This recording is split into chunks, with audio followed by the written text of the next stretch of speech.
Order! Order! You are an incorrigible delinquent at times.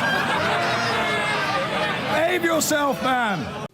The Home Office failed to act on repeated warnings about how its immigration measures would hit the Windrush generation and has still not established the full scale of the scandal. That's the conclusion of a new report by the government's spending watchdog. The National Audit Office accuses the Home Office of failing to protect the rights of people who were in the UK legally. Our Community Affairs correspondent Adina Campbell has more. When grandfather Michael Braithwaite suddenly found himself out of a job last year, this cafe was his haven. They rallied around me in here and they kept me sort of sane, you know. The 66-year-old who moved from Barbados to the UK when he was 9 had no choice but to leave his work as a special needs teaching assistant because he couldn't prove he was legally entitled to live in the UK.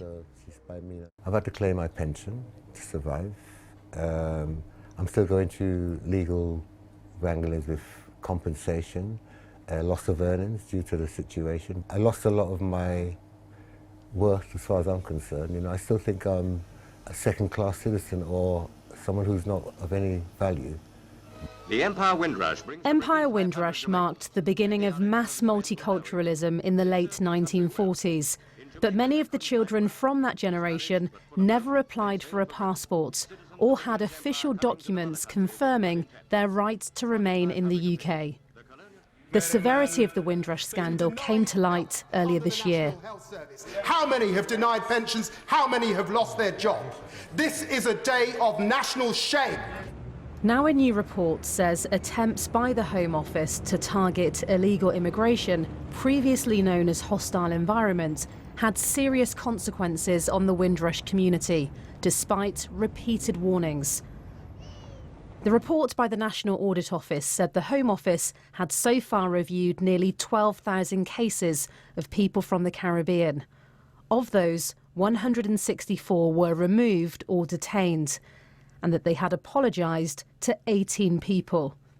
The Home Office says it's profoundly sorry and has set up a review to learn lessons to help stop this from happening again. But that's no comfort to those who've been left financially and emotionally worse off. Until something concrete is said or put in place, I still have uncertainty about my position. Adina Campbell, BBC News. Now, the government knew for 4 years of members of the Windrush generation being caught up wrongly in its hostile environment and still does not know how many people were affected. That is the verdict of the National Audit Office today, which criticised the Home Office in a report. Minnie Stevenson has been speaking to one man caught up in the controversy. I see you, Joe. Reminding you, RFM done it the simple way. The Windrush scandal left Balvin Marshall with virtually nothing. Just the sound of the radio filling the room. All of a sudden your world disappear, but you don't want to give in that it's totally gone. Left homeless and jobless by a government department who today we learnt had missed many warnings that their policies could hurt innocent British people. If I did commit a crime, I would be treated better. Balvin used to work as a road sweeper, but in 2011 he lost his job.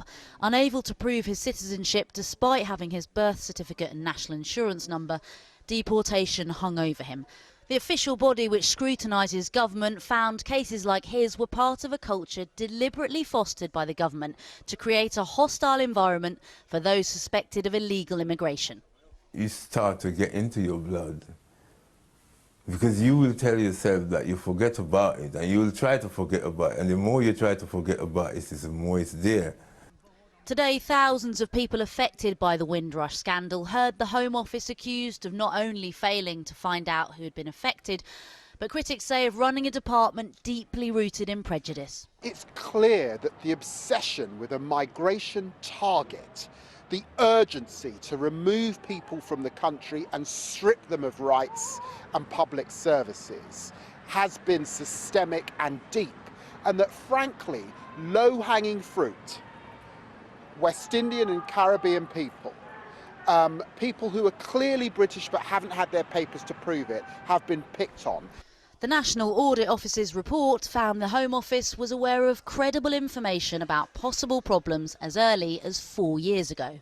They failed to sufficiently consider the risk of unfair consequences of the hostile environment policy, adding the government still does not know how many of the Windrush generation have been wrongly affected by policies to target illegal immigrants. The report also found the government's review of those affected had, in their words, narrowly focused on people from Caribbean countries. Their review of cases is just focusing on nationals from the Caribbean, yet the Windrush Task Force is identifying that there are people from other countries who have also been affected by having poor documentation. The government today reiterated that they had profoundly apologised to those affected, adding the Home Secretary is absolutely determined to right the wrongs of the past, and an independent lessons learned review led by Wendy Williams has been set up to establish what went wrong and how to prevent it happening again. Balvin, like many of the Windrush generation, is now claiming compensation, but he told me there are years he's lost fighting, which he'll never get back. Minnie Stevenson reporting there.